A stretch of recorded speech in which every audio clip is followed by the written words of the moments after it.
দর্শক বাংলাদেশের নিয়মিত আয়োজন জনমতে আপনি স্বাগত, সাথে আছি আমি ফয়সাল আহমেদ। জনমতের আজকের বিষয়ে কুমিল্লার 14 গ্রামে একজন মুক্তিযোদ্ধাকে লাঞ্ছিত করে বিতাড়িত করেছে এলাকাবাসী।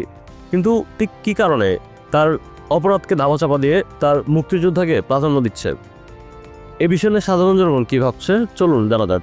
যদি কোরআনে হাফিজ হয়, মৌলানা হয়, দাড়ি রাখে, টুপি রাখে, তাহলে ইমানদার বলা যায়।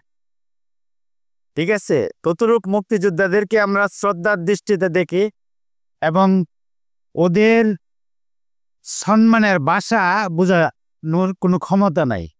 কিন্তু মুক্তিযোদ্ধার নাম দিয়ে যদি কেউ দুর্নীতি বা অসামাজিক কার্যকলাপ করে তাহলে ওদের বিচার হওয়া উচিত। যদি উনি এরকম কোনো কিছু করে থাকে তাহলে ঠিক আছে, যদি উনি খারাপ কাজ করে থাকে তাহলে তার শাস্তি তাকে পেতেই হবে। সেটা মুক্তিযোদ্ধা করলে তো মুক্তিযোদ্ধা হিসেবে ছাড় পায়, কিন্তু আওয়ামী লীগ করলে সেটা দোষী হলে তাকে সেই হিসেবে দোষী শাস্তি দিবে। এটাই তো হওয়া উচিত। এটার যদি আমি কালার দিয়ে সারা বাংলাদেশের মুক্তিযোদ্ধা চেতনাদেরকে উদ্বুদ্ধ করি আন্দোলনের দিকে, এটা হলো অন্য বিষয়। তো ওনার ফলাফল যেটা পাওয়ার যোগ্য সেটা যেন সবাই করে। যদি ক্রাইম করে তো তার অবশ্যই শাস্তি হতে হবে। যদি সে যেই হোক, এটা ডাজেন্ট ম্যাটার, সে একটা মুক্তিযোদ্ধা, সে কাজ করে। সে যদি ক্রাইম করে তাহলে এখানে তো তার যে ইগুলা মুক্তিযোদ্ধার যে স্পেশাল যেই জিনিসগুলা থাকে ওগুলা তো হবে না, তা ছিল না। সে দেশকে ভালোবাসে যে করছে, আমি মানলাম, বাট সে যদি এখন ক্রাইম করে তাকে কেন আলাদা করা হবে? মাত্র 30% টাকায় জমির মালিক হয়ে নতুন বাংলাদেশের গড়ে তোলার স্বপ্ন দেখা বাংলা বসতি। আমি এক কথা আপনাদেরকে বলতে পারি যে মুক্তিযোদ্ধা, সঠিক মুক্তিযোদ্ধাদেরকে যদি এরম অপমান করে এটা ন্যাক্কারজনক, এর বিচার হওয়া উচিত।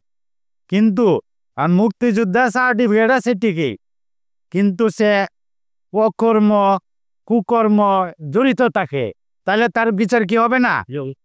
এই নামের দ্বারাতে কি সে বেঁচে যাবে? তার স্পেশাল বেনিফিট এরকম থাকবে, সে একটা সম্মান পাবে। কিন্তু সে যদি খারাপ কাজ করে তো সম্মান তো থাকলো না। তো ওই জন্য মুক্তিযুদ্ধ হলে অবভিয়াসলি মুক্তিযুদ্ধ অথবা কোনো স্পেশাল নেতা, ওদের তো আরও বেশি হয় না, তারাও পাবলিক সার্ভেন্ট, পাবলিকের জন্য কাজ করছে।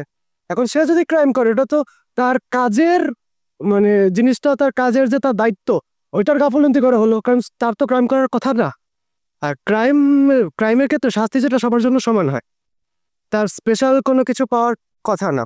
ওই লোকটাও অনেক মুক্তিযোদ্ধাকে নাকি অপমান লাঞ্ছিত করছে ওই বাজারেই।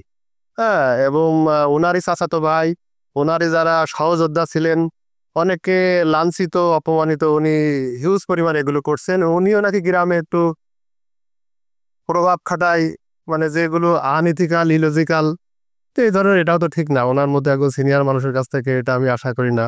এই মুক্তিযোদ্ধার নাম দিয়ে আর একটা নতুন আন্দোলন সৃষ্টি না হয়, দেশে বিশৃঙ্খলা না হয়, এই দিকে দৃষ্টি রাখতে হবে এবং সজাগ থাকতে হবে। মুক্তিযোদ্ধা টাইটেল, যেমন বঙ্গবন্ধুর খুনি যারা ছিল তারা তো মুক্তিযোদ্ধা ছিল, তাদেরকে তারা ফাঁসি দিয়ে মারছে, তো তাহলে তাদের কি অপরাধ ছিল? তাদেরকে তো সেই সম্মানটাও তো দেয় নাই। সে একজন মুক্তিযোদ্ধা নেতা, আমি কেন বিবেচনা করবো? যখন তাকে শাস্তি দেবো আমি, ওটা তোমার বিবেচনা করার বিষয় না, কারণ সে জেনারেল আমাদের মতো নাগরিক। আমি যদি তার মতো অপরচুনিটি পেতাম হয়তো আমিও নামতাম। হ্যাঁ, তো আমি এখন এটা ক্রাইম করি, আমাকে তো কেউ আলাদা করে দেখবে না, হয়তো আমাকে চিনে, আমার নাম আছে মুক্তিযোদ্ধা, দ্যাটস ওয়াই আমাকে একটা স্পেশাল একটাই দিল না। কেন?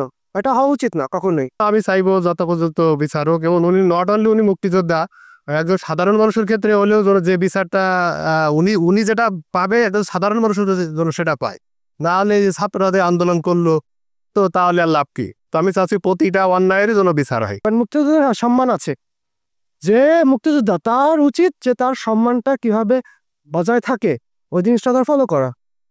সে ওইটার বাইরে যদি কাজ করে তাহলে এটা তো তার ওই স্ট্যাটাসটাকে করা হলো, নাকচিত করা হলো। তো আমার মনে হয় যে কাউকে যে আমি মুক্তিযোদ্ধা, আমি এটাকে প্রকাশ করছি, তাকে সম্মান দেওয়া হবে স্পেশাল কোনো প্রোগ্রামে, বাট যখন শাস্তির ক্ষেত্রে হবে তো সকল মানুষের, একজন সাধারণ রিক্সাওয়ালা থেকে শুরু করে দেশের প্রধানমন্ত্রী, রাষ্ট্রপতি পর্যন্ত সবার জন্য যে শাস্তিটা সমান হওয়া উচিত। দর্শক, আজ এই পর্যন্তই। কাল শুনবো আপনার মত। দেখা হবে অন্য কোনো পথে। জানাবেন না আপনার মতামত।